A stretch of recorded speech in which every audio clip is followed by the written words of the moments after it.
Hello, and welcome back to the English Talk community. I'm Emma, and I'm so happy you're here. Whether this is your first time listening or you've been with us for a while, thank you for joining. You've made a smart decision today because we're going to talk about something simple, practical, and very useful: how to feel more confident speaking English at the supermarket. Let me ask you a question. Have you ever walked into a store, ready to buy just a few things, but suddenly felt nervous?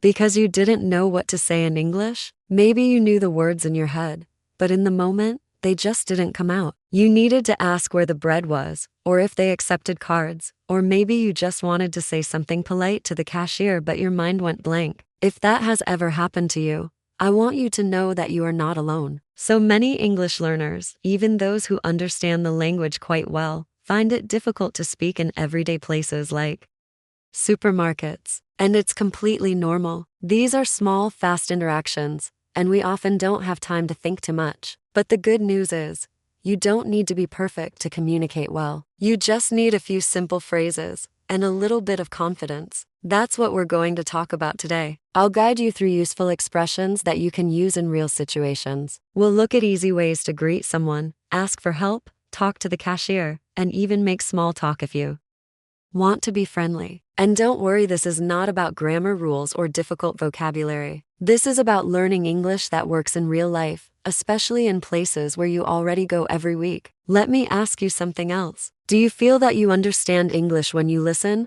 but you freeze when you try to speak? Maybe you watch TV in English. You understand your favorite YouTubers. You can follow most conversations, but when it's your turn to speak, especially with a stranger, everything gets harder. Your heart beats faster, your words feel slow, and sometimes you just smile and say nothing. That experience is more common than you think. In fact, many learners think something is wrong with them because they can't speak, when really, they just haven't had enough practice in small, low-pressure situations. That's why going to the supermarket can actually be a great opportunity. You're already there. You already have to speak a few words. Why not turn it into a little language practice moment? Now, you might be thinking, but Emma, I'm not ready to speak to strangers. That's okay. We're going to take it step by step. You don't need to talk a lot. Just saying hi, thank you, or where's the rice is already a big win. And if you say something wrong, that's also okay. Most people will understand what you mean, and you'll learn faster if you give yourself permission to make mistakes. Let me share a quick thought. Sometimes people wait until they feel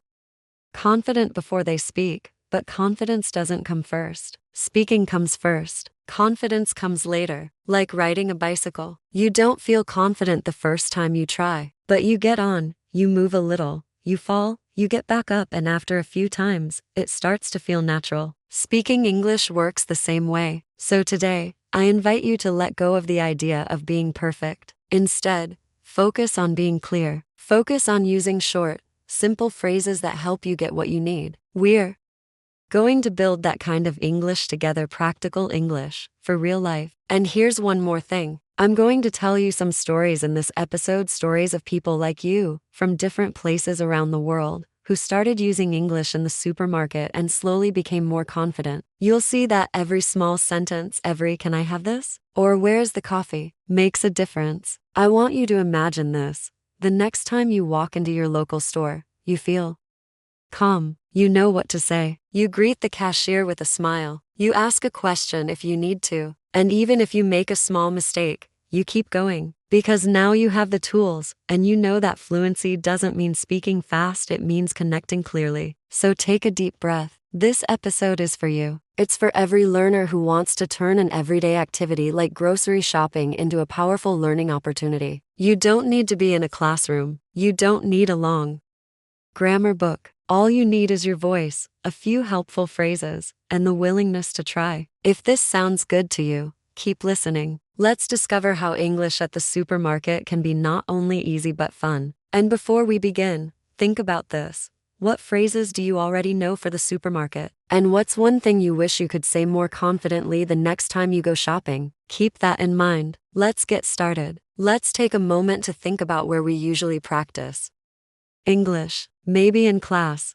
maybe with an app, maybe listening to podcasts like this one. Those are all great, but real confidence comes when you start using English in real-life situations. And one of the best places to do that is not in a classroom, not online, but in a place you already visit often, the supermarket. Now, I know the supermarket might not sound like an exciting language school. There are no teachers, no blackboards, no formal lessons, but that's exactly the point. It's a natural, everyday environment where people speak real English in short, simple sentences. It's the perfect place for learners to practice without pressure and without needing to say too much. You don't need long conversations. Just one or two sentences can help you get comfortable speaking. Think about it. What happens at the supermarket? You walk in. Maybe you greet someone. You ask where something is. You look at product names. You check prices. You talk to the cashier. These are all small moments where English is used in a clear, practical way. And because the interaction is short, there's less stress. You don't need to tell a story or explain something difficult. You just need to be understood. That makes it the perfect training ground. Many learners feel that they must wait until their English is good before they try speaking in public. But that's like waiting to feel strong before you start lifting weights. You become stronger by practicing. The same idea works here. You don't need perfect grammar to ask, "Where is the butter?" or to say, "I'd like a bag, please." These are short, helpful phrases. And when you use them in the real world, you build the kind of confidence that books and apps can't always give you. Another reason the supermarket is a great place to practice is that the language you use there is repetitive. Every time you go, you'll hear similar phrases. Do you need a bag? Is that everything? Cash or card? And because you hear them again and again, your brain starts to remember them. It's a kind of natural repetition, which is one of the best ways to learn. Also, you control the experience. If you want to speak, you can. If you just want to listen and observe this time, that's okay too. It's not a classroom, so there's no pressure to participate every time. You can take small steps. Maybe one day you just say hi. The next time you ask a question. Then maybe you add a sentence like, "I'm looking for the rice." Bit by bit, you get used to speaking. And because supermarkets are everywhere, this is a learning space that goes with you. Whether you're in Berlin, Lisbon, Warsaw, or Vienna, you can practice the same basic phrases. Even if you're traveling and English is not the local language, you might still hear it used, especially in international cities or tourist areas. That gives you more chances to practice and more ways to feel connected to the language. There's also something psychological about practicing English in a supermarket. It helps you feel like you belong. When you can ask for something, say thank you, and have a simple exchange, you stop feeling like a visitor and start feeling like a participant. You become part of the environment. That shift, even if it's small, has a big impact on your confidence. It tells your brain, yes, I can do this. I can live in English. Let's not forget that most interactions at the supermarket are short. That means even if you make a mistake, it's okay. You can recover quickly. And most people are kind and understanding when they see that you're trying. In fact, sometimes your effort to speak English opens the door to friendly moments. A smile from the cashier, a helpful answer from a stranger. These small experiences can be incredibly motivating. Another benefit is that the language used in supermarkets is very visual. You can see what you're talking about. If you say milk, you can point to the milk. If you don't know the word for something, you can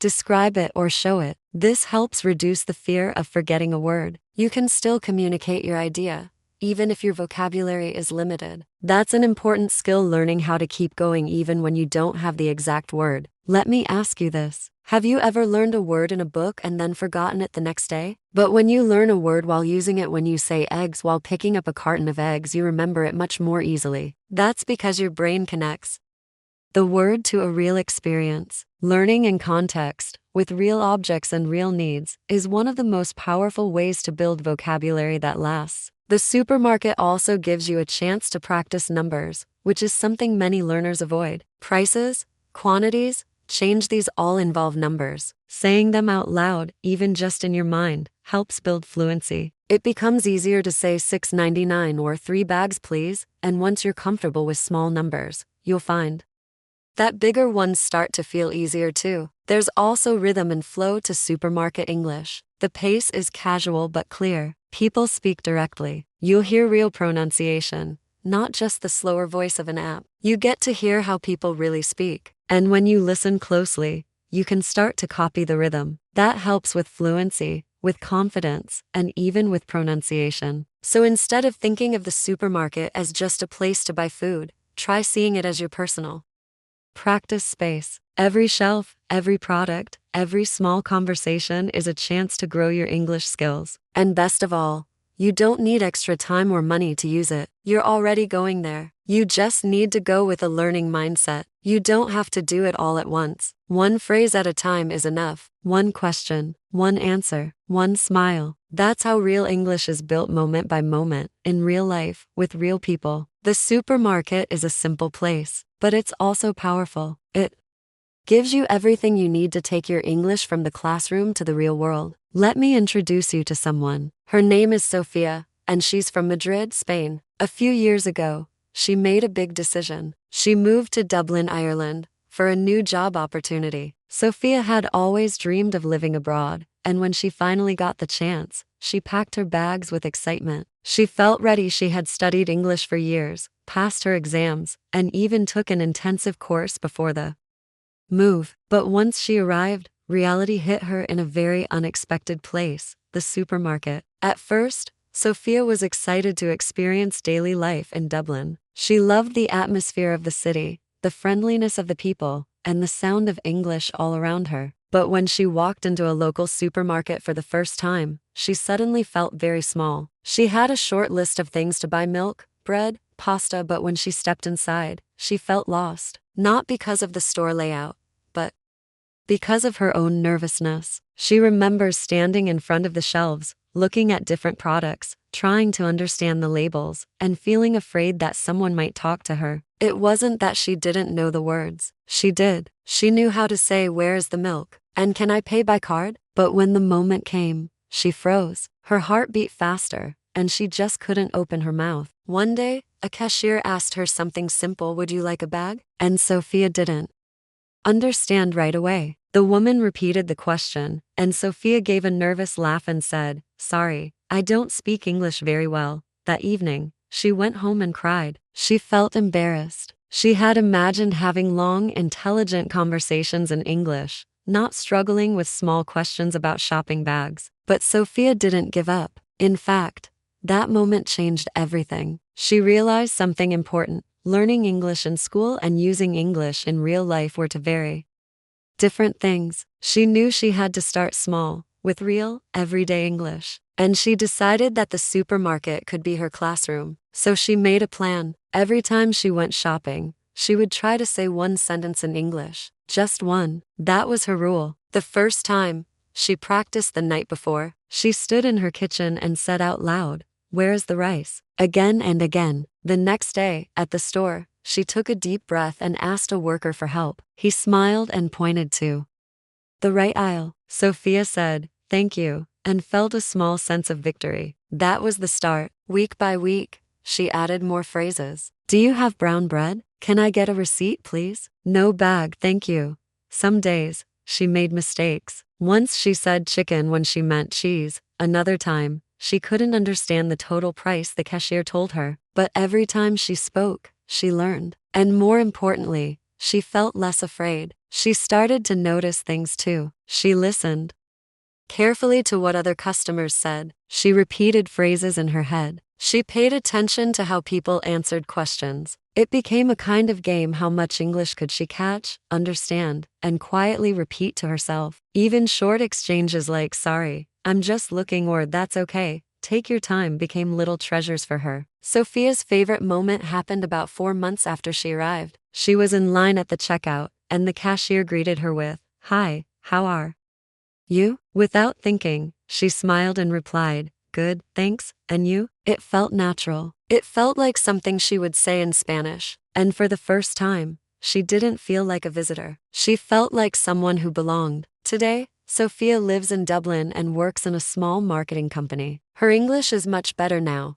and she uses it every day at work. But she still remembers how it started with one small question in a supermarket. She often tells her friends who are new to the city, "Don't wait for perfect English. Use what you have." The supermarket is a great place to begin, What Sophia learned is something every language learner can relate to. Confidence doesn't come from grammar books. It comes from action, from showing up, from making mistakes and realizing that the world doesn't end. It comes from discovering that most people are kind and willing to help if you're trying. She also discovered that when she focused on simple, clear phrases, she was able to communicate better than when she tried to speak in long, complicated sentences. This changed how she approached the language. She began to focus on being understood, not on being perfect. That shift made a huge difference. And it's something I always share with my students. Clarity is more important than complexity. Sophia also found that preparing just 1 or 2 phrases before each trip made her feel more in control. She didn't have to improvise everything. She knew what she was going to say. That preparation gave her confidence, even before she left the house. It was like carrying a small language toolkit with her. And slowly, something else changed. The supermarket stopped being a stressful place. It became familiar, comfortable, friendly. She even started talking to the same cashier every week. They would exchange small greetings, talk about the weather, and laugh about silly things. That connection made her feel like part of the community. When she looks back now, Sophia says that the supermarket taught her more about English than any course ever did. Not just words and phrases, but the courage to speak them out loud. The ability to keep going after a mistake. The joy of hearing "have a nice day" and being able to say it back. These are the victories that matter. So if you've ever felt like Sophia, nervous, unsure, afraid to speak, remember that it's okay. You don't need to speak perfectly. You just need to try. 1 sentence at a time. That's how Sophia did it. And that's how you can do it too. Let's talk about one of the simplest and most powerful ways to feel more confident when speaking English: greetings. These are the little words and phrases we use to start conversations, and even though they seem small, they have a big impact. Greetings help break the ice, show politeness, and create connection. And the best part is, they're easy to learn and use. You don't need to say much to make a good impression. Sometimes just 1 or 2 words can open the door to friendly communication. Let's begin with one of the most common and friendly greetings in English. Hi. It's short, easy to remember, and can be used almost everywhere. You can say hi to the cashier at the supermarket, to someone working in a store, or even to another customer if you make eye contact. It's casual and warm. You can also say hello, which is slightly more formal, but still very friendly. If you're not sure which one to use, just go with hi. It's safe and comfortable. Now, if you want to take it 1 step further, you can say, "Hi, how are you?" This is a very common greeting, especially in places like the supermarket, the pharmacy, or the bakery. It's often used just to be polite. You're not expected to give a long answer, and the person you're speaking to probably won't either. You can simply respond with,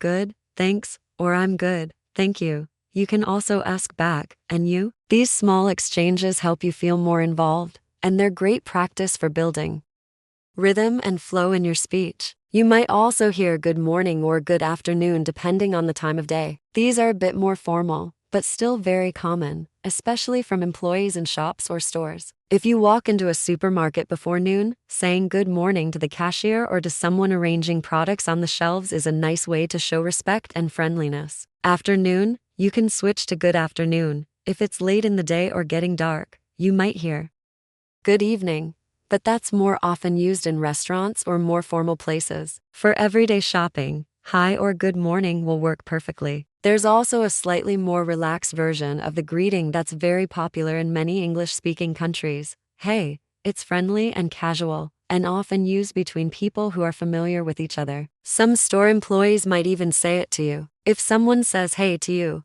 you can say hey right back. You don't need to overthink it.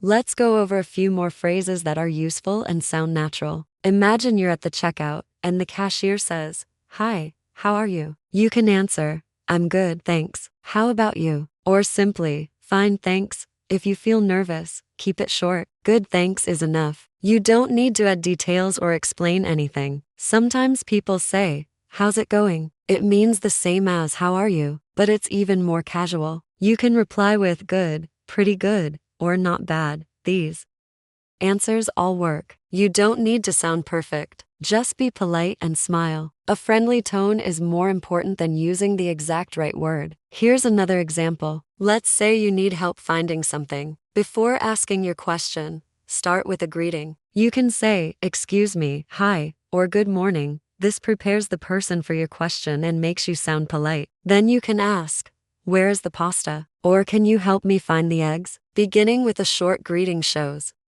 respect and makes people more willing to help. If you're leaving the store and the cashier or someone at the door says, "Have a nice day," you can say "You too" or "Thanks, you too." That's a very common response. It's simple, polite, and friendly. These small phrases make you feel more connected to the people around you, even in short interactions. You might also hear people say "What's up?" or "How's everything?" These are casual greetings and you don't need to give a real answer. Most people just reply with "Not much" or "All good." These greetings are more common among younger people or in informal settings. If you're not comfortable using them yet, that's okay. Stick with the basics: "Hi, good morning, how are you?" until you feel ready. One thing to remember is that in many English-speaking cultures, these greetings are often automatic. The person asking "How are you?" is not always expecting a full conversation. It's just a way to say hello and show kindness. So don't worry if the conversation is very short. That's normal. The goal is not to speak a lot. The goal is to start speaking at all. Let's practice a few quick combinations. You walk into the store. You see an employee. You say, "Hi." They might say, "Hello" or "Hi, can I help you?" You smile and say, "Yes, please. Where's the bread?" Or, if you're not ready to ask a question, just smile and say, "I'm just looking, thanks." These little exchanges help build your confidence. If you're checking out at the register, you can start with, "Hi, how are you?" The cashier might say, "Good, and you?" Then you answer, "Good, thanks." After they give you your receipt, they might say, "Have a good day." You can reply, "You too." That's it. A full, friendly exchange in just a few words. Sometimes the hardest part is just starting. But when you learn a few greetings and practice them, they become natural. You don't need to speak fast. In fact, speaking slowly and clearly is often better. People will understand you more easily, and you'll feel more confident. You can even practice these phrases at home. Stand in front of a mirror and say, "Hi, how are you?" Or "Good morning, can you help me?" Practice smiling when you say them. Try different tones. Say them like you mean them. The more you practice out loud, the easier it becomes in real situations. Remember, greetings are not just polite, they're powerful. They show that you're open, respectful, and ready to connect. And when you use them, even in small ways, you're building real English fluency. One word at a time, one smile at a time, one hi at a time. Let's talk about a very important skill when you're learning English: asking for help. Whether you're at the supermarket, in a pharmacy, or even just walking through the street, asking for help is something we all need to do sometimes. And it's actually a great way to practice English. You don't need to know many words to ask for help. You just need a few simple phrases that are clear, polite, and easy to remember. Let's start with a phrase you can use in almost any situation: "Excuse me." These two words are your best friend when you want to speak to someone in English. "Excuse me" is a polite way to get someone's attention, especially if they are busy or talking to someone else. You can say it to a supermarket employee who is stocking shelves or to a cashier when you want to ask a question. Say it calmly and with a small smile. "Excuse me" shows that you are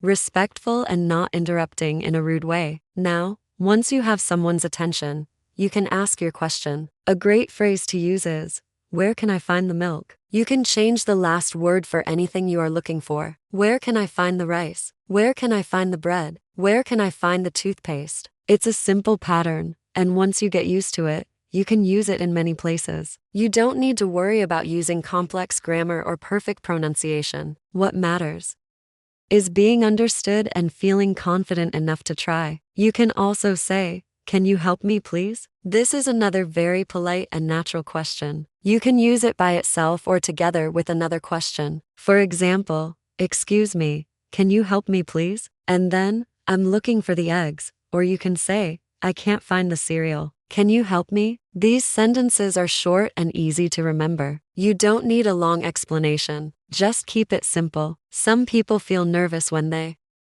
don't understand the answer. That's totally normal. If someone gives you directions and you miss a word, you can say, "Sorry, can you repeat that?" Or "Can you say that again, please?" These phrases are very useful, and most people are happy to repeat slowly or even point to the right direction. You can also say, "Can you show me, please?" And the person might walk with you or point to the shelf. Let me share a small story. A woman named Natalia moved from Warsaw to Leeds. Her English was basic, and she felt shy about speaking, but she challenged herself to ask one question every time she went to the supermarket. One day she said, "Excuse me, where's the tea?" The worker smiled and pointed to all three. Natalia felt proud. It was just one sentence, but it made her feel capable. Week by week, she added more questions. Soon she was asking, "Do you have brown rice? And is this on sale?" All from starting with one simple question. Asking for help gave her real practice, and she became more confident just by doing her shopping. You can also use questions like, "Is there any more of this?" If you see that something is missing on the shelf, or "Do you have this in a smaller size?" If you are buying a product that has different versions. These are everyday questions that native speakers use too, so when you use them, you are doing exactly what they do. Here's another useful structure. I'm looking for example, "I'm looking for olive oil," or "I'm looking for sugar-free yogurt." This is polite, simple, and sounds very natural. It's a nice alternative to "Where can I find?" And you can use whichever feels easier for you. Both are correct and both are very common. Sometimes you might need to check if a product is available. You can say, "Do you have any more bananas?" Or "Do you have any more of this item?" You can also ask, "Is this the only size?" Or "Do you sell this in a pack?" These questions might sound advanced, but once you learn the pattern, they are very simple to use again and again. One of my favorite phrases to teach is, "Could you help me, please?" It sounds very polite and gentle. You can use could instead of can if you want to sound more formal or careful. Both are fine, and people will appreciate that you're making an effort to be polite. You can say, "Could you help me find the noodles?" Or "Could you help me check the price?" These are the kinds of sentences that build your vocabulary while helping you in real life. Let's try something together. Imagine you are in the supermarket and you can't find the coffee. You walk up to an employee and say, "Excuse me, can you help me?" The person says, "Sure." You continue, "Where can I find the coffee?" That's it. A short and simple exchange, but it helps you practice vocabulary, sentence structure, pronunciation, and social interaction all in just a few seconds. And each time you do it, you grow your confidence a little more. If you're in a self-checkout area and something goes wrong, you can say, "Excuse me, I need some help," or "Something's not working. Can you help me?" These are great for real-world situations. Even native speakers use them all the time. And remember, you don't need perfect grammar. You just need to be clear, polite, and calm. If you ever feel stuck, just go back to the basics. "Excuse me, can you help me?" That phrase alone will carry you through most situations. And when you practice it enough, it becomes natural. Don't be afraid to repeat it often. Practice it out loud. Use it with a friend. Use it at home when you imagine a supermarket situation. The more you repeat it, the easier it will be when you really need it. Language learning is not about memorizing long lists of words. It's about using short, useful phrases again and again in real situations. Asking for help is one of the best ways to practice because it gives you a clear goal, a short interaction, and an immediate response. You learn by doing. Keep using your English when you shop. Say, "Excuse me," ask your question, and smile. These small moments build your fluency step by step. You don't need to be perfect. You just need to be willing. Let me tell you about Tomas. He's from Krakow, Poland, and his story is one I really love to share because it's such a powerful example of how small actions can make a big difference in learning English. Tomas didn't start speaking English with long conversations or advanced vocabulary. He didn't have a teacher standing next to him at the supermarket. He didn't even feel brave enough to ask questions at first. What he did instead was simple, quiet, and incredibly effective. He read product names out loud. It started a few years ago when Tomas moved to Manchester for work. He had studied English in school like many people do, but he didn't feel confident speaking it. In Poland, he never really had to speak English in daily life. Now, in a new country, he found himself surrounded by English everywhere. Signs, labels, announcements, people talking. It felt overwhelming at times. He told me that the supermarket was one of the few places where he could go without too much pressure. No one expected him to talk much. No one was watching him. It felt safe. One day, while walking through the supermarket, Tomas noticed a box of cereal. He looked at the name and said it quietly to himself. Then he saw another item, a can of beans. He read that too. He continued down the aisle, looking at each item and reading the names softly. Pasta, tomato sauce, peanut butter. That was his first English practice session in the real world. He didn't stop there. Every time he went shopping, he turned it into a language practice session. He challenged himself to read every product he picked up. Sometimes he tried to describe it in a short sentence, even if it was very basic. This is cheese. These are eggs. This is orange juice. He said these sentences quietly, just for himself. No one noticed. But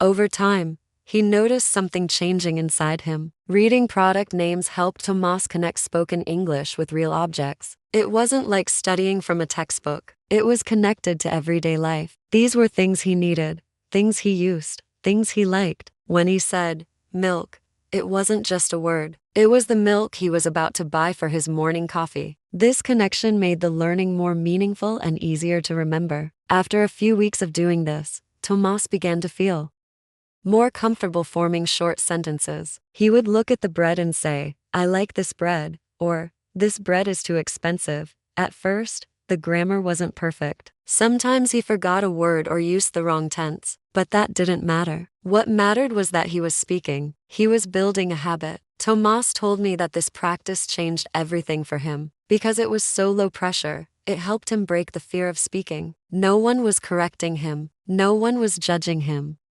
He was speaking for himself, and that gave him confidence. He also noticed that, after a while, he started thinking in English while shopping. Instead of thinking maso in Polish, he started thinking butter. Instead of translating in his head, the English words came more naturally. That was a big step. One thing Tomas did that really helped was to repeat words several times. He would look at a product, say the word softly, and then say it again a few seconds later. Banana. He would whisper, then again, banana, and maybe one more time. He told me that repetition helped him feel more comfortable with pronunciation. He didn't worry about sounding perfect. He just wanted to be clear and get used to saying the words. Another thing he practiced was grouping similar items. He would say, these are vegetables, then he'd look at carrots, broccoli, and spinach. Then, these are fruits, pointing to apples, grapes, and oranges. It was a small step toward building categories and longer thoughts in English. He also paid attention to signs in the supermarket. Signs like fresh produce, dairy, or frozen foods. These were not just signs anymore, they became part of his vocabulary. He started to understand what they meant, how they were used, and even how they were spelled. The more he looked around, the more English he saw, and he used all of it. As Tomas became more confident, he started using his voice a little louder. Not loud enough for others to hear clearly, but enough that he could feel the sound leaving his mouth. That helped him prepare for real conversations. When the day finally came that he had to ask, excuse me, where is the flour? He was ready. He had already practiced saying the word flour many times. He wasn't afraid of mispronouncing it. He knew it. He had said it 100 times before. One of the most inspiring things about Tomas's journey is that he didn't wait for the perfect moment to start practicing. He didn't wait to feel ready. He didn't wait for someone to teach him. He just began, in the simplest way possible, by reading out loud while shopping. That small action grew into a big habit, and that habit gave him the confidence to start speaking with others. If you're learning English, and you feel shy or unsure, remember Tomas. Remember that you don't have to speak to another person right away. You can speak to yourself. You can read words out loud. You can build small habits that make a big difference over time. It's not about being fast. It's about being consistent. Tomas said that one of the best moments for him was when a woman in line behind him heard him quietly reading a label and smiled. She said, "That's a good way to learn," and he smiled back. It was a short moment, but it showed him that people are kind, that no one was laughing, that practicing English, even in small ways, is something to be proud of. He now feels confident asking questions, chatting with cashiers, and even helping others who are looking for something. But it all started with one small choice: to read labels out loud, just for himself. And that one choice changed his entire approach to learning. Let Tomas's story remind you that your daily routine can become a language classroom. You don't need to wait. You can start right now, in the place where you buy your food. Just look around, say what you see, and let those small words lead you to bigger confidence. Let's talk about something that many of us use every week: a shopping list. It's such a simple thing, but it's also one of the best ways to build your English vocabulary. A shopping list includes real, useful words that you'll see again and again. These are not complicated words. They're practical, they're easy to remember, and they help you speak English more naturally. When you learn these common items, you can start describing your needs clearly. You can even have short conversations based on your list. That's why it's so helpful to practice this kind of vocabulary. Imagine you're getting ready to go shopping. You pick up a pen and paper, or maybe you use your phone.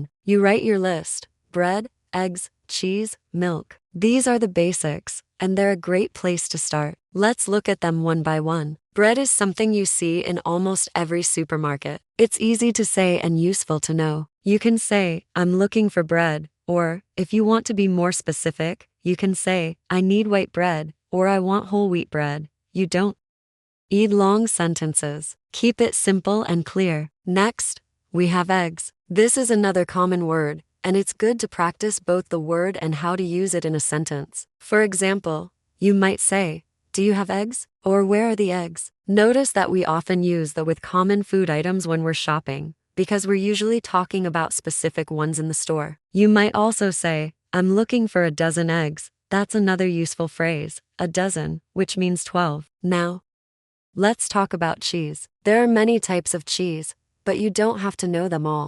Just saying, "I need cheese," is a great start. Later, if you want to expand your vocabulary, you can learn words like cheddar, mozzarella, or cream cheese, but in the beginning, just knowing the word cheese helps you ask for what you want. For example, "Excuse me, where can I find the cheese?" That's a very natural and polite question. Milk is another must-have for many people. It's a simple word, but when you use it in a sentence, it becomes a powerful part of your English. Try saying, "I'm looking for milk," or "Where is the milk section?" If you want a specific kind, you might say, "I need almond milk," or "Do you have low-fat milk?" The words change, but the sentence structure stays the same, and that makes it easier to learn. Let's add a few more words to your shopping list. How about butter?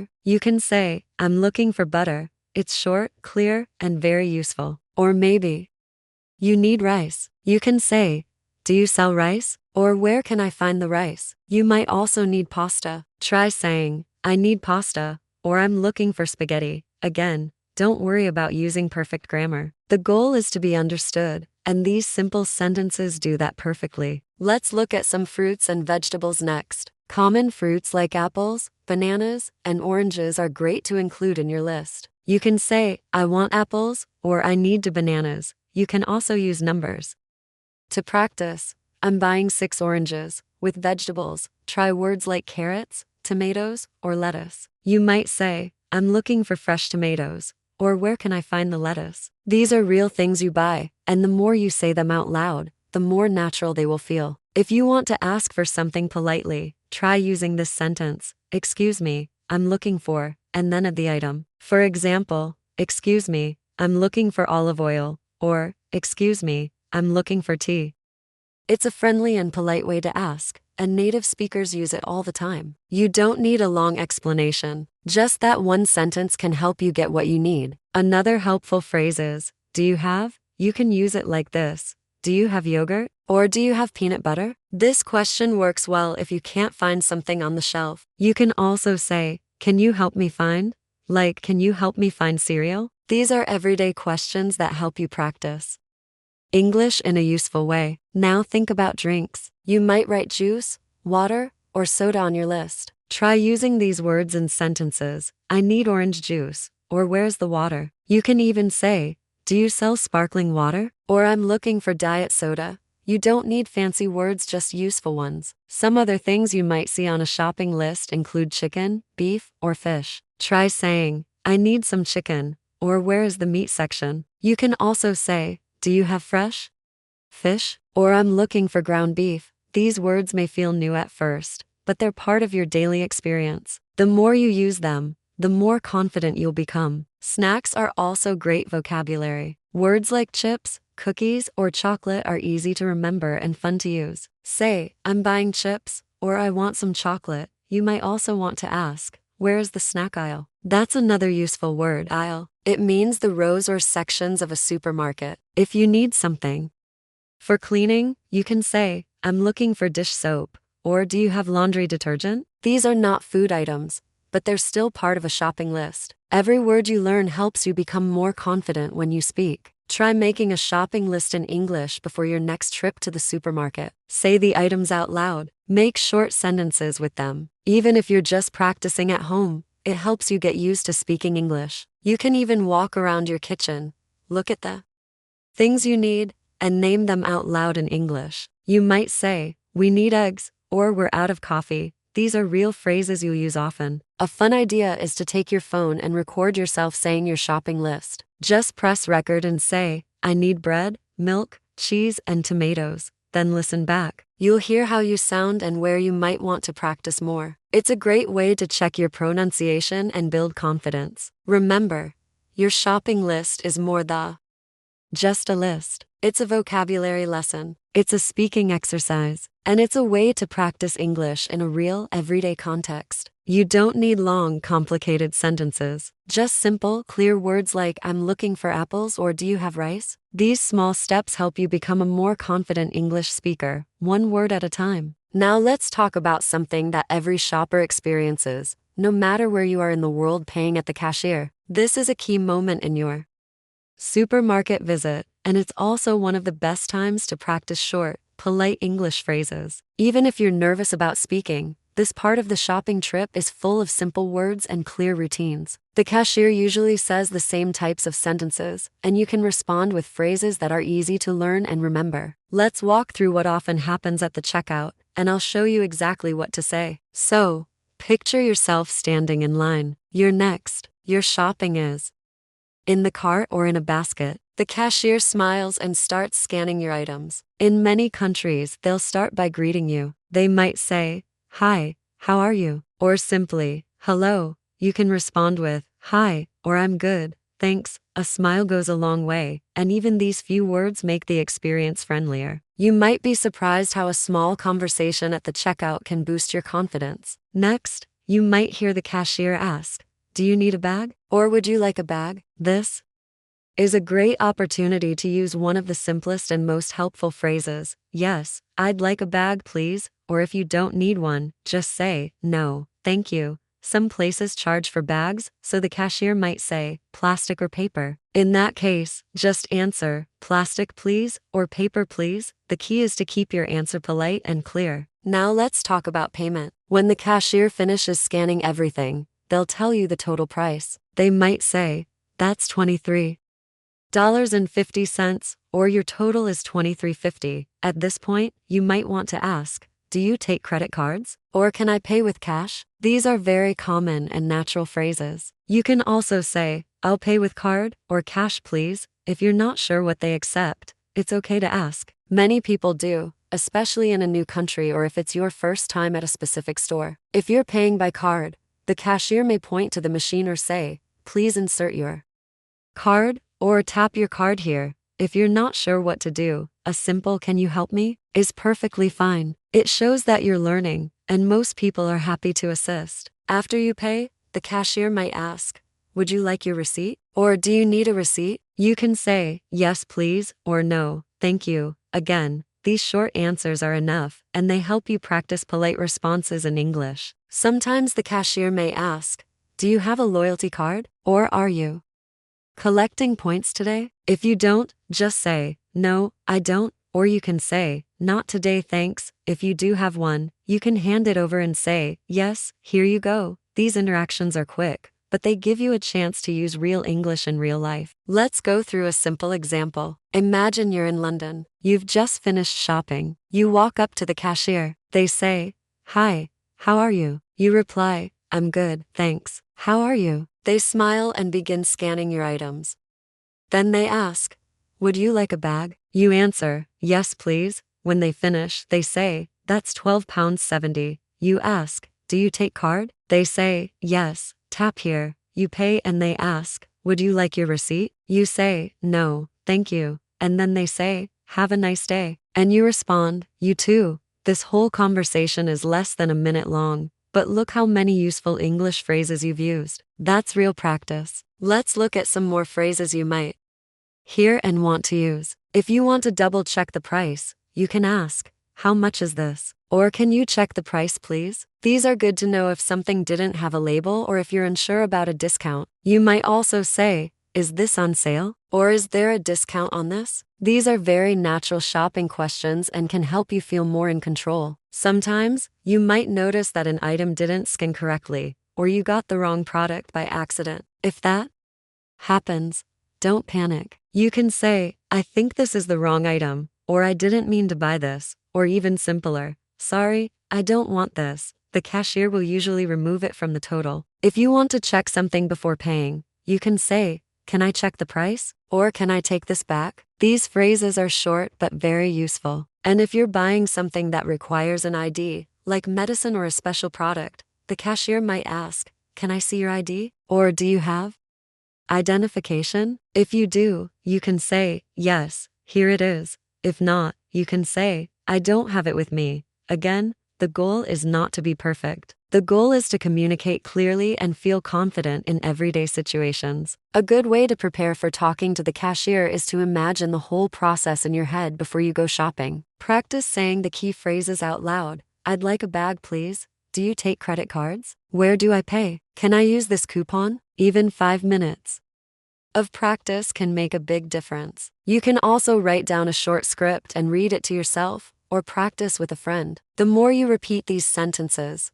the easier they become. You can also learn a lot by listening. The next time you go shopping, try to listen carefully to what other customers say to the cashier. Listen to the rhythm, the tone, and the words. Then, later at home, repeat those sentences out loud. You'll start to recognize patterns, and soon those phrases will become part of your vocabulary too. Even if you feel shy, remember that cashiers speak to many people every day. They understand that not everyone speaks perfect English. Most of them will be patient and helpful. And when you try to speak, even just a little, it shows effort, and people appreciate that. Every time you say a phrase like "No, thank you," or "Yes, I'd like a bag," you're building your confidence. And the more you speak, the easier it gets. That's the magic of learning through real life situations. Let me introduce you to someone who discovered a really smart and simple way to practice English right at the supermarket. Her name is Ella, and she's from Lyon, a beautiful city in the southeast of France. When Ella moved to Manchester for work, she already understood some English. She had studied it at school, listened to music in English, and even watched some series with subtitles. But when it came to actually speaking, especially with strangers, she would freeze. Her words didn't come out easily, and she felt unsure if people would understand her. One of the first places she visited in her new city was the local supermarket, just a short walk from her apartment. She remembers walking in and feeling overwhelmed. The signs were in English, the product labels were unfamiliar, and even though she knew how to say hello or thank you, she didn't feel brave enough to say anything else. At the checkout, she would just smile, nod, and hope she could pay quickly without having to speak too much. But after a few weeks of shopping in silence, Ellie realized something. Every time she went to the supermarket, she was surrounded by opportunities to practice English. The problem wasn't the environment. The problem was fear. So she made a decision. She would use the supermarket as her practice space. Her goal wasn't to speak perfectly. Her goal was to speak a little more each time. Just one sentence, one question, something small, but spoken out loud. That's when she chose one phrase to start with. "How much is this?" It's a simple question, but it opened the door for conversation. Ellie told herself that on every trip to the store, she would ask that question at least once. Sometimes she would pick up a piece of fruit and walk over to an employee. She would say, "Excuse me, how much is this?" Other times, she would bring a package to the cashier and ask the same thing, not because she didn't see the price, but because she wanted to practice saying it. It became a little game for her, a way to train her brain and her tongue to work together. In the beginning, her voice was quiet, her pronunciation wasn't always perfect, but people understood her, and something interesting happened. Most of the time when she asked, "How much is this?" the person would respond with another sentence. Sometimes they said, "It's £1.50, or "That's on sale today." Other times, they would add something like, "You can find more of these over there," or "We have a special offer." Suddenly, she wasn't just saying one sentence. She was part of a real conversation. A short one, yes, but real. LA said that these small moments gave her a huge sense of progress. She began to recognize different ways people answered her question. She heard prices said with pounds, quid, pence, and sometimes just numbers. She paid attention to the tone, the speed, and the body language. And every time she heard someone say, "How much is this?" or "What's the price?" she would listen carefully and repeat the phrase later at home. These were the real-life lessons she needed. Over time, her confidence started to grow. She wasn't just asking about prices anymore. She began using other phrases too, like, "Is this on sale?" or "Do you have this in a different size?" But it all started with that one sentence. "How much is this?" became her tool, her safe phrase, her way into the language. And because she used it in context, again and again, it became natural for her.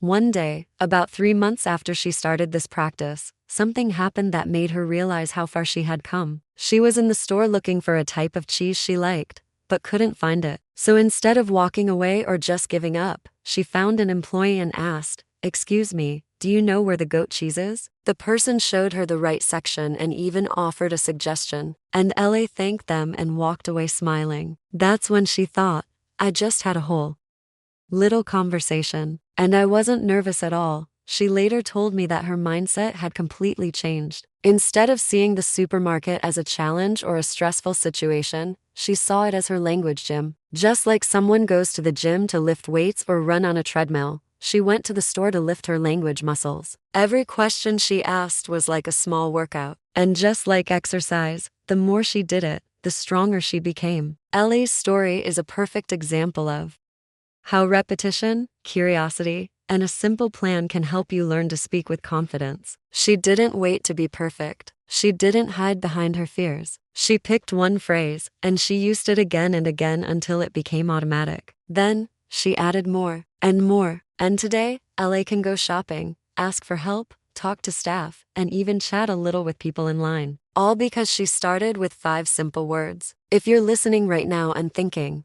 "I want to do that too," you absolutely can. You don't need to know 100 phrases to start. You need just one. Pick a phrase like LA did. It could be, "How much is this?" Or maybe, "Excuse me, can you help me?" Practice it out loud. Say it to yourself at home. Then try using it once the next time you go shopping. Then again the time after that. That's how progress begins. Think of your supermarket trips not just as errands, but as language lessons. The products, the people, the signs, the conversations, they all become part of your learning environment. You don't need to buy a book or sit in a classroom to practice. The real world is full of moments to speak, listen, and grow. And LA's experience shows us that even one phrase, used with intention and courage, can change everything. Let's talk about something that can feel both simple and intimidating: small talk. You've probably heard this term before. Small talk means short, casual conversations. You don't need to know the person well. You don't need to talk for a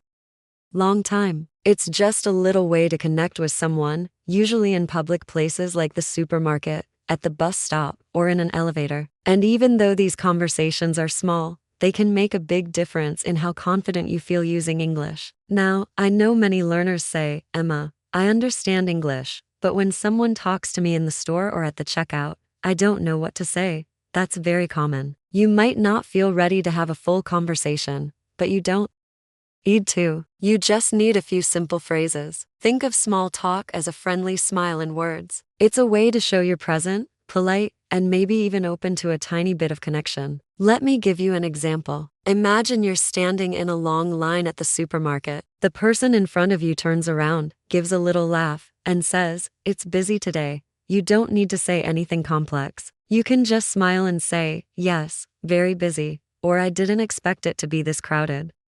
That's it. That's small talk. A short exchange that makes the moment feel more human. Phrases like "it's busy today" or "this line is long" are great starters. They're neutral. That means they're not personal or emotional. They're just observations. You're talking about what you both see or feel in that moment. And because both people are experiencing the same thing, the conversation flows naturally. Here are a few small talk phrases you can practice. "It's busy today." "This line is long." "The weather is nice today." "Looks like everyone came shopping at the same time." "Do you know if they're having a sale today?" Now, I want to tell you a little story. One of our listeners, Luca from Milan, shared his experience with small talk. When he first moved to Bristol in the UK, he was nervous about talking to people in English. But he noticed something interesting. When he was in line at the store or waiting for the bus, people around him often made comments. At first, he didn't know how to respond. He would just smile and look away. But he started to recognize the same types of sentences. "Cold today, isn't it?" "That's a lot of people." "Hope the queue moves fast." He realized he could prepare answers. So he practiced a few responses at home. Things like "Yes, really cold," or "I hope so too." Little by little, he began replying. And then, something amazing happened. People smiled back. They continued the chat. Sometimes they asked, "Where are you from?" or "How long have you been here?" And just like that, he was having real conversations starting with one small sentence. Another useful phrase is "Can you believe this weather?" In countries like the UK or Ireland, talking about the weather is very common. It's like the national small talk topic. If it's raining, sunny, or snowing, someone will probably mention it. You can respond with something simple like "Yes, it's crazy," or "So cold today." You don't need to explain anything. Just join the rhythm of the chat. You can also use your surroundings. For example, if you see someone buying something interesting, you might say, "That looks good," or "I've never tried that." If you're in line and someone has a full cart, a simple big shopping day with a friendly tone can create a light connection. Not everyone will reply, and that's okay. But many people will, especially if you say it with a smile and relaxed attitude. Let's look at some more examples you can use in a supermarket. Do you know if they have more of these? I think this is the last one. "Is this the only checkout open?" "They're out of bananas today." "This section is always so busy." Again, the goal isn't a long conversation. The goal is to get comfortable speaking in real situations. And small talk is perfect for that. It's not about grammar or vocabulary. It's about confidence, tone, and timing. You don't have to be funny or clever, just friendly. I also want you to think about body language. Sometimes your tone of voice and your expression do most of the work. If you say, "It's busy today," and you smile or raise your eyebrows a little, that helps the other person understand your mood. You're not complaining, you're just noticing. It invites a little connection. Some learners worry, "What if I say something and the person doesn't answer?" That's okay too. Not every comment leads to a chat. The important part is that you tried. You used English. You put a sentence into the world. That's progress. If you're shy,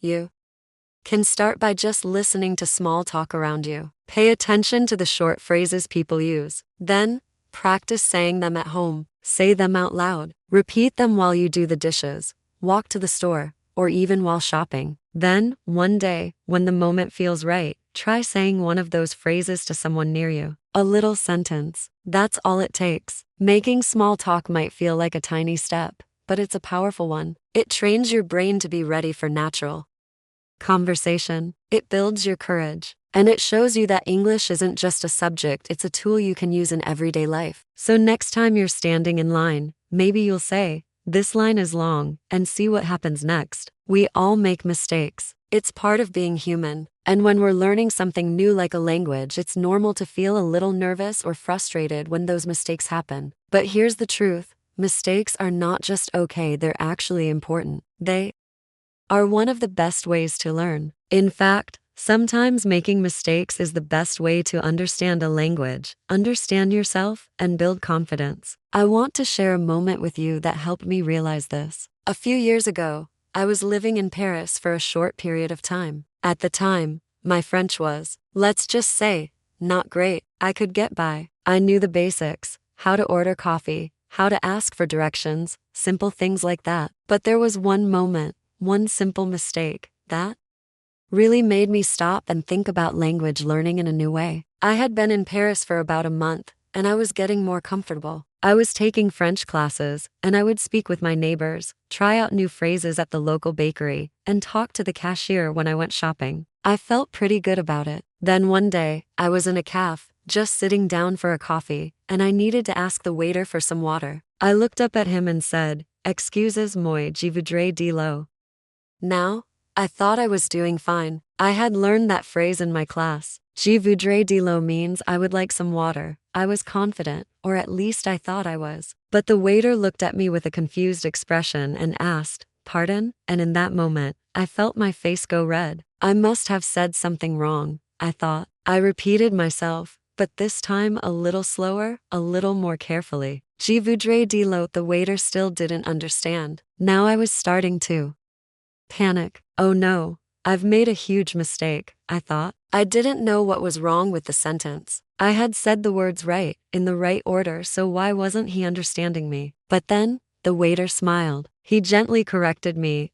You want de l'eau, yes, but here we say de l'eau plate. I had forgotten to specify that I wanted still water, not sparkling water. It was such a small mistake, but in that moment, I felt embarrassed. I had made a mistake in a language I was trying so hard to master. Here's the thing though, the mistake wasn't as big as I thought. The waiter wasn't annoyed with me. He didn't laugh at me. He just corrected me kindly, and it was over. That's the thing with language. It's not about being perfect. It's about being understood. And most of the time, when you make a mistake, people are not going to judge you. They want to help you. They want to communicate with you. They know that you're trying, and that's what matters most. I could have been embarrassed about my mistake, and I could have avoided speaking French again. But instead, I took that moment as a learning experience. I realized that the more I made mistakes, the more I learned. It was the mistakes that pushed me to get better, to understand the language on a deeper level. It was that little moment with the waiter that made me realize that language learning is not about being perfect, it's about being brave enough to try and to make mistakes. If you wait for the perfect moment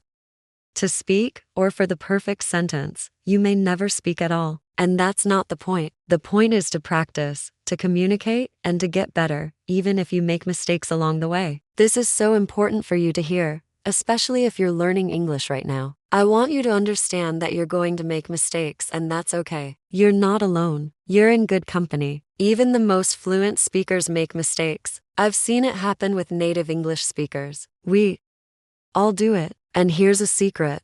No one cares about the mistakes as much as you think they do. The people you're speaking to are more focused on understanding what you're saying and on the conversation itself. They want to hear your ideas, not to critique your grammar. Think about it. Have you ever been in a conversation with someone who was learning your language? Maybe they made mistakes. Maybe they said something slightly wrong. But did you stop listening to them? Did you stop caring about what they had to say? Of course not. You kept listening because the conversation was more important than the small errors. And that's exactly how the people you talk to feel when you speak English. They care about your message, not your mistakes. Let me give you another example. I have a friend, Anna, from Brazil. She came to London to study for a year, and when she first arrived, she was terrified of speaking English. She had studied English for years, but speaking in real-life situations felt like a different world. She would always hesitate before saying anything, worried that her accent or her grammar wasn't perfect. But one day, while at the supermarket, she accidentally said something a little funny. She was trying to ask where the eggs were, but instead she said, "Where are the birds?" The shop assistant looked at her, raised an eyebrow, and said, "Birds? You mean eggs?" Anna felt mortified. She thought she had made a huge mistake, but the assistant just smiled and said, "Don't worry. I understand what you meant." Anna's mistake was small. She mixed up the word birds and eggs, but you know what? The assistant didn't care. She didn't laugh at Anna. In fact, she helped her feel comfortable by showing her that it was just a little mix-up. And that's the truth. Mistakes are part of learning. You learn more from your mistakes than from always getting everything right. You might feel embarrassed at first, but those moments are the ones that help you grow. Now, I know that when you're learning a language, it can sometimes feel like you're under pressure. You want to sound perfect. You want to be understood. But remember, the goal is not perfection. The goal is to communicate. The goal is to connect with others. And sometimes that means making mistakes. So, the next time you make a mistake in English, whether it's in the supermarket, at work, or with friends, take a deep breath and remember, mistakes are okay. They're part of your learning journey. They're proof that you're trying, that you're growing, and that you're on the right path. The more mistakes you make, the closer you get to fluency. So don't be afraid. Embrace the mistakes, learn from them, and keep going. Because that's how you'll get better, one mistake at a time. Alright, let's get down to one of the most important parts of learning a language: consistent practice. We've talked a lot about how to use the supermarket as a place to practice your English, but now I want to share a simple, yet highly effective practice tip with you. It's something you can start doing today, and it's going to help you build your confidence step by step. Here's the tip. Choose 3 new phrases each week and practice them at the supermarket. Even if you're just repeating them in your mind at first, this will have a huge impact on your ability to communicate. Now, you might be thinking, Emma, 3 phrases a week? Is that really enough? The answer is yes. And let me tell you why this approach works so well. Learning a language is not about memorizing hundreds of phrases all at once, hoping to remember them when you need them. That's not practical, and it's certainly not effective. What really helps you build fluency is focused, intentional practice with just a few phrases at a time. Let's break this down a bit more. The first part of this tip is choosing 3 new phrases each week. These phrases don't have to be complex or difficult. They can be simple, everyday phrases that you might use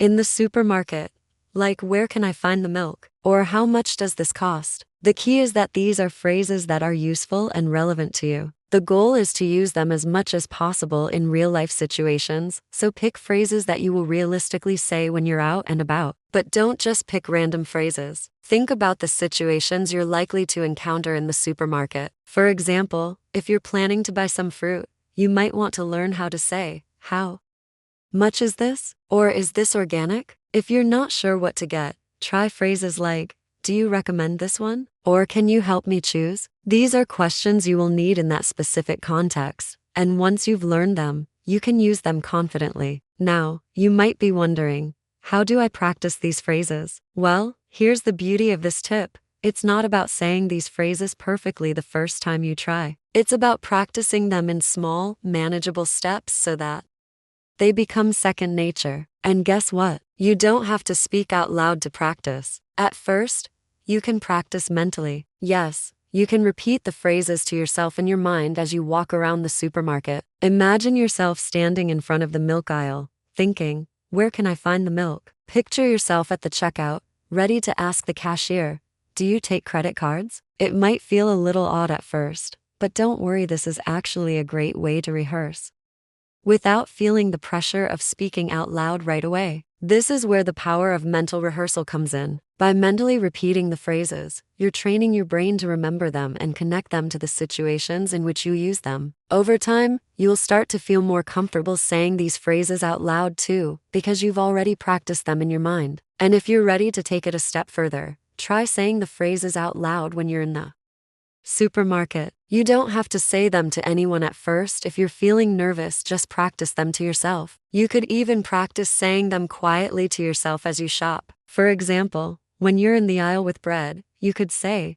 "How much is this?" Or "I'm looking for whole wheat bread." Saying these phrases out loud, even if it's just in a low voice, will help you become more comfortable with speaking in English. But here's the thing, if you don't feel comfortable speaking at first, that's okay. It's important to remember that this is a process. The more you practice in your mind and out loud, the easier it will become to speak English without hesitation. And once you start using these phrases regularly, it will feel completely natural. Think about this in terms of small wins. Every time you use a new phrase, even if you're just saying it to yourself, you're building your confidence. You're practicing in a real-world situation, and you're reinforcing the connection between the language and the experience. Over time, these small wins will add up, and before you know it, you'll be using these phrases without even thinking about it. Let me give you an example. I have a friend, Alice, who moved from Italy to London a few years ago. When she first arrived, she was very shy about speaking English. She would always worry about saying things wrong and would avoid speaking when possible. But then she started following this exact practice tip, choosing 3 new phrases each week. She would pick simple phrases like, "Excuse me, where is the nearest cashier?" Or, "Can you help me with this?" And she would repeat them to herself as she shopped. At first, she just practiced them in her head. But after a few weeks, she started saying them out loud, even if it was just to the vegetables on the shelf. It wasn't long before she felt more confident using these phrases with other people. The key was consistency. Over time, the more she practiced, the easier it became. Now, she confidently speaks English whenever she's at the supermarket, and she's even made some friends by starting conversations with people she meets there. Alice's story is a great example of how this practice tip works. By focusing on just 3 phrases each week, she was able to gradually build her confidence and fluency. And the best part? She didn't need to wait for the perfect moment or wait until she knew a huge number of phrases. She just started with a few and built from there. So, let's recap. This practice tip is all about taking small, manageable steps. Choose 3 new phrases each week, phrases that are useful and relevant to your daily life. Practice them mentally first, then say them out loud when you feel ready. And don't worry about making mistakes. The more you practice, the more confident you'll become. Consistency is key. It's not about doing everything perfectly. It's about making progress each week, 1 phrase at a time. The more you practice, the more you'll be able to use English in the real world, with real people, and with real confidence. Now, I want you to try this out. Think about the phrases you'd like to learn. What do you want to say at the supermarket? What are some common situations you'll encounter? Pick 3 phrases for this week, and commit to practicing them. Even if it's just mentally at first, I promise this practice will make a huge difference. Start small, stay consistent, and watch your confidence grow. Alright. Let's talk about another powerful practice tip that you can start using today to improve your English: using your smartphone to record your voice as you practice. Now, this might sound simple, but trust me, this method can significantly boost your fluency and confidence in speaking English. You've probably heard that speaking is one of the hardest skills to develop when learning a new language. It's not just about knowing the words or the grammar. It's about finding the courage to say them out loud. You might worry about making mistakes, or you might feel nervous about how you sound. I totally get it. But here's the thing. The more you practice speaking, the easier it gets. And one of the best ways to practice is by recording yourself. Here's how it works. Grab your phone and open the voice recording app. It doesn't matter what type of phone you have, whether it's an iPhone, Android, or any other device. They all have basic voice recording apps built in. Now, pick a few phrases you've learned recently or sentences that you want to practice saying in English. Maybe they're phrases you'd use at the supermarket, like, "Can you help me?" Or, "Where can I find the bread?" Maybe they're questions you want to ask when you're at the checkout, like, "Do you take credit cards?" Or, "I'd like a bag, please." What you do next is simple. Record yourself speaking those phrases aloud. It doesn't matter if you're saying them perfectly or not, just focus on getting the words out. Try to say them clearly, but don't worry if you make mistakes. The goal is to practice. After you've recorded your phrases, stop the recording and play it back to listen to your voice. Now, let me tell you why this is so helpful. First of all, hearing your own voice speaking English helps you become more familiar with the way the language sounds. You'll get a better sense of how you're pronouncing words, and you might notice things you didn't realize before. For example,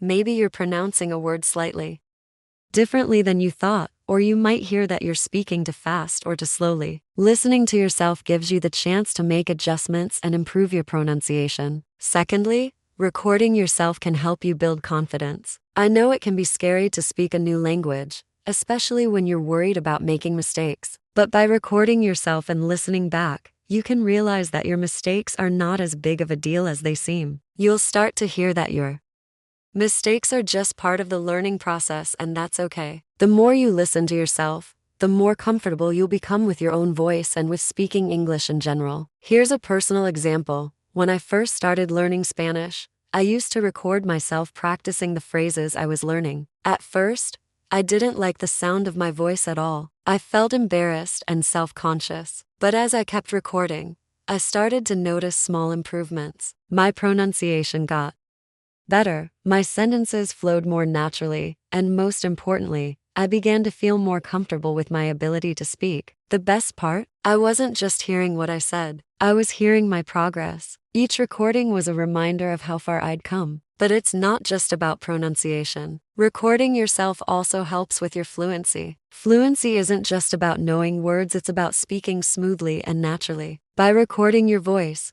you can practice speaking without any pressure from other people. You can go at your own pace and say the phrases as many times as you need. Over time, you'll start to speak with more fluidity, and you'll notice that you don't have to think as much about what to say. It will come naturally, like you're just having a conversation, even if you're talking to yourself. So, let's talk about how you can use this technique effectively. Start by picking 3 to 5 phrases each week, phrases that are relevant to your everyday life. These can be phrases you've learned from previous episodes, or even new ones that you want to focus on. Maybe you're working on greetings or questions you would use in the supermarket. Write them down and practice saying them out loud before you start recording. This helps you feel prepared and confident when you press the record button. Once you're ready, hit record and speak the phrases clearly. Don't rush through them. It's okay if you pause or stumble a little bit. The key is to focus on getting the words out, even if they're not perfect. As I mentioned earlier, perfection is not the goal. The goal is to practice, and practicing consistently is what will help you improve. After you've recorded your voice,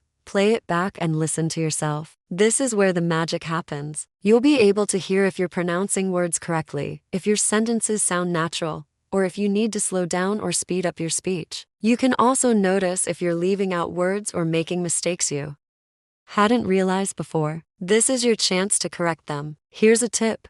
Don't be afraid to re-record yourself. If you listen to the recording and notice something you want to change, go ahead and record it again. This is how you'll improve over time. I've had days where I've recorded the same sentence 5 or 6 times, each time trying to get it just a little bit better. It's a process, and every time you practice, you're getting one step closer to speaking more confidently. But it's not just about listening to your voice. I also recommend that you listen to other people speaking English as well, whether it's a podcast, a video, or a conversation with a friend. Pay attention to the way they say things, how they stress certain words, and the rhythm of their speech. This will help you develop a more natural way of speaking and make your recordings sound even better. One of the best things about using your phone for recording is that it's convenient. You can practice anytime, anywhere, whether you're at home, on the bus, or even while you're waiting in line at the supermarket. You can pull out your phone and practice a few phrases. If you're nervous about recording in public, don't worry. You can always do it in private, or you can simply listen to your recordings on the go, mentally practicing your pronunciation and fluency. And remember, it's not just about the recording itself. The real benefit comes when you actively listen to your recordings and analyze them. As you listen, pay attention to your intonation, your pauses, and your overall flow. Are you sounding more confident? Are your sentences getting smoother? These are all signs of progress. Over time, you'll notice a significant improvement in your speaking skills. The more you practice by recording yourself and listening to your voice, the more natural it will feel to speak English out loud in real-life situations. You'll stop worrying about making mistakes and start focusing on having conversations and expressing yourself more clearly. So, grab your phone and start recording today. Don't wait for the perfect moment. Just press record, say your phrases, and listen to how you sound. With each recording, you'll get better, and with each practice session, you'll feel more confident speaking English in the supermarket and beyond. Practice makes progress, and with this simple tip, you're well on your way to becoming a more confident English speaker. Let me introduce you to Jonas, a guy from Oslo, Norway, who found a creative way to practice his English at the supermarket. Jonas had always been a bit shy about speaking English in public. Like many of us, he was afraid of making mistakes, especially when he didn't feel completely confident with his vocabulary. So, when he first moved to a new city in Europe and started shopping at his local supermarket, he often felt nervous when he had to speak with the employees. He would see a person behind the counter, and although he knew what to say in his head, he would hesitate, wondering if he was saying the right thing. Now, you might be thinking, why would the supermarket be such a big deal? It's just a place to buy food, right? Well, let me tell you, the supermarket, just like any other public place, is full of opportunities to practice your English. It's a place where you can speak to people without much pressure. People there are generally friendly, and they expect you to ask questions whether it's about a product or just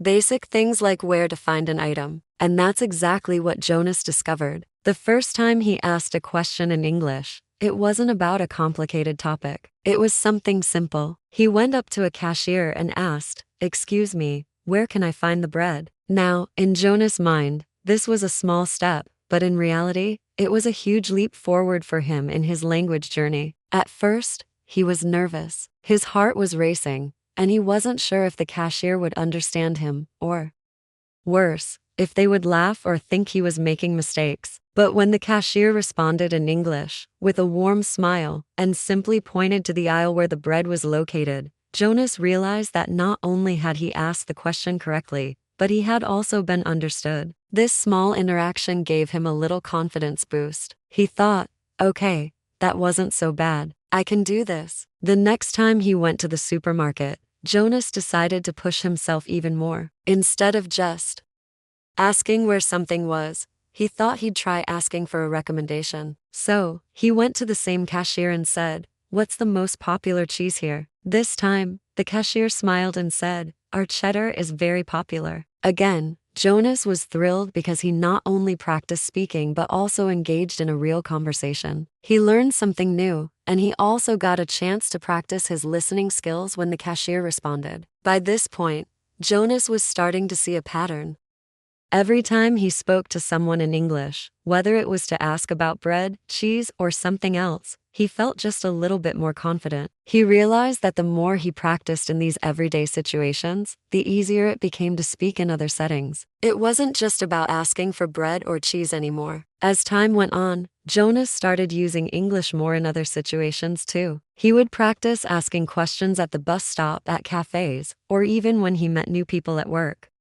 The key for Jonas was that by starting small, by practicing English with simple questions in a low-pressure environment like the supermarket, he was able to build his confidence slowly. It wasn't about being perfect or knowing everything at once. It was about taking one step at a time and gradually expanding his comfort zone. What's important to note here is that Jonas was able to break down a big fear speaking English in public into smaller, more manageable tasks. At first, asking about bread or cheese felt intimidating, but over time, those small conversations allowed him to practice his English in a natural, stress-free way. By asking simple questions, he gained the courage to speak up more in other situations. Jonas began to feel comfortable enough to have full conversations in English. The more he practiced, the more he realized that making mistakes was a normal part of the learning process. He understood that no one expected him to be perfect, and that every mistake was just another opportunity to improve. Jonas' story is a reminder to all of us that practicing English doesn't have to be overwhelming or intimidating. We don't have to start by having long, complex conversations with strangers right away. Sometimes all it takes is asking a simple question. By breaking things down into small, manageable pieces, we can gradually build up our skills and our confidence. Jonas wasn't trying to be perfect, and he wasn't focusing on memorizing every word or phrase. He was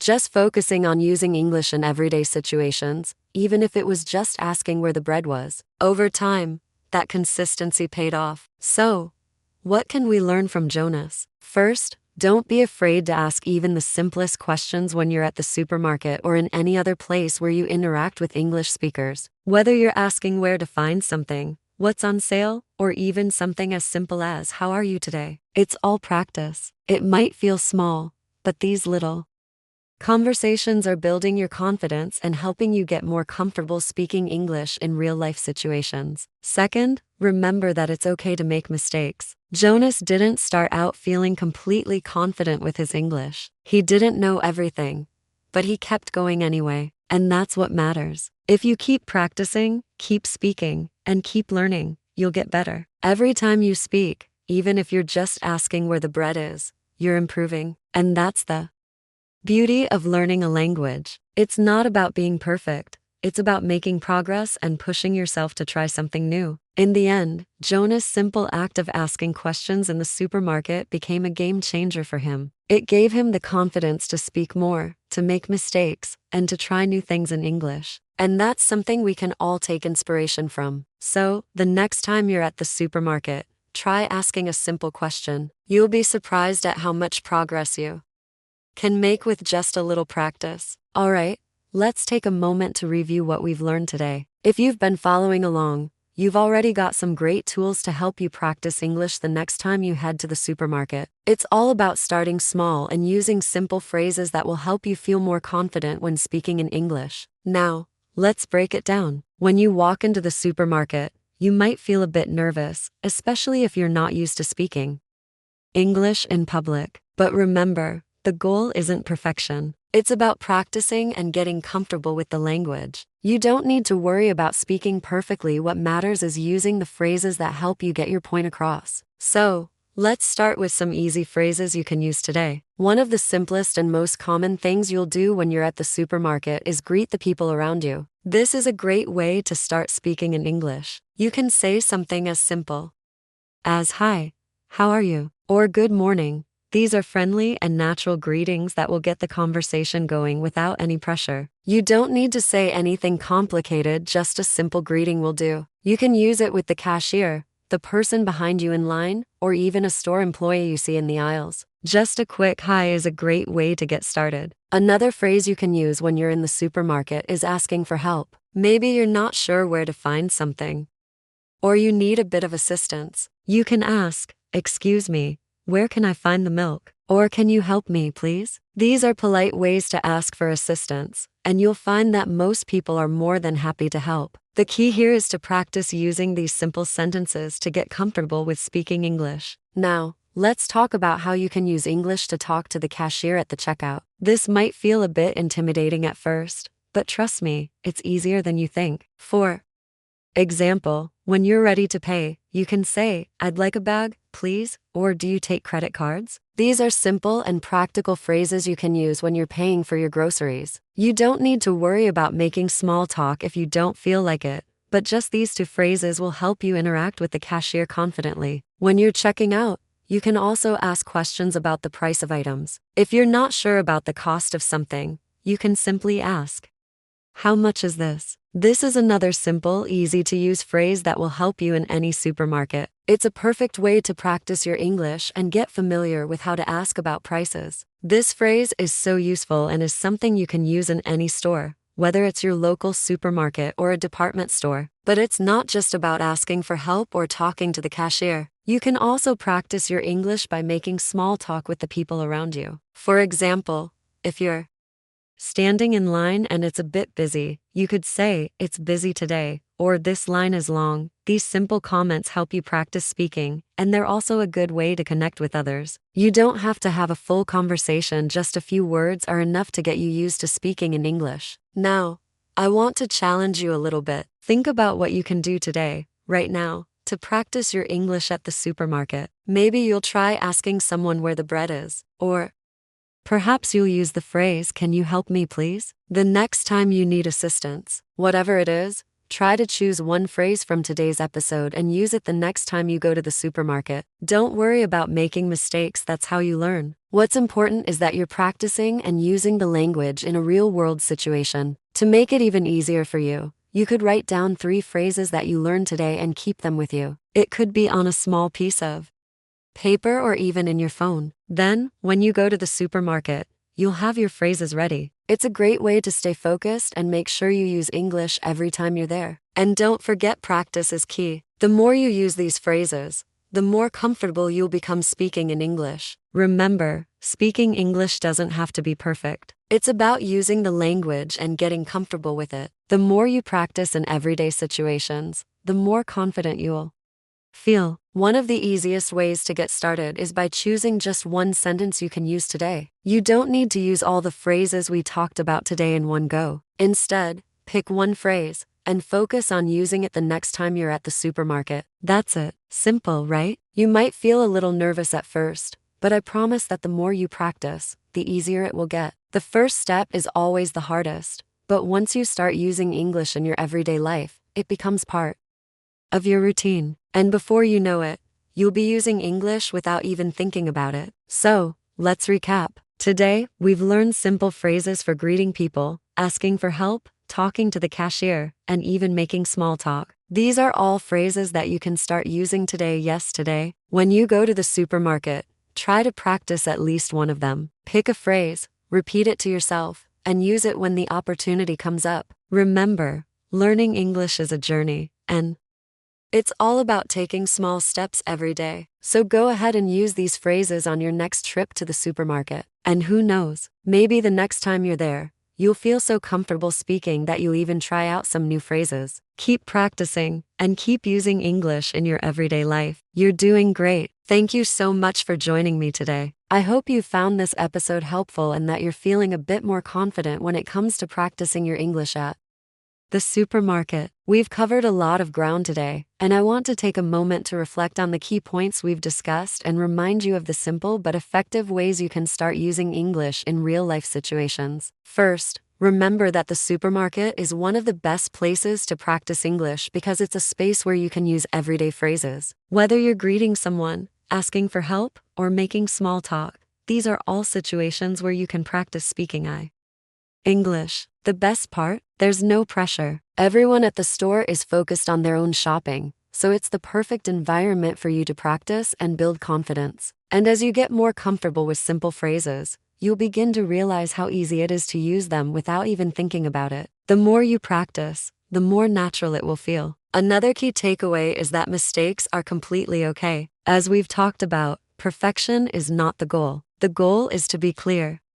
and confident. Don't worry if you make mistakes. That's part of the learning process. What's important is that you keep going, keep speaking, and keep using English in your everyday life. You'll improve with time, and those small steps will add up to significant progress. You've learned some simple but powerful phrases today, things like, "Hi, how are you? Can you help me please? And how much is this?" These are the phrases you can start using on your next trip to the supermarket. The best way to continue improving is to pick just one phrase and practice it in a real situation. Don't overthink it, just use it and see how it goes. Every time you speak, you're getting better. Every time you interact with someone, you're growing in confidence and fluency. Now, think about your own experiences. When was the last time you practiced speaking English in a real-world situation like this? Maybe it was at a supermarket, a coffee shop, or a store in your city. Or maybe you've been hesitant to speak English in public. Think about those moments and consider how you might use the phrases you learned today in those situations. How would it feel to ask for help or to greet someone with a simple "good morning"? The more you reflect on these situations, the easier it will be to put yourself out there and start speaking. And don't forget the practical tips we discussed, like recording your voice and listening to it afterward,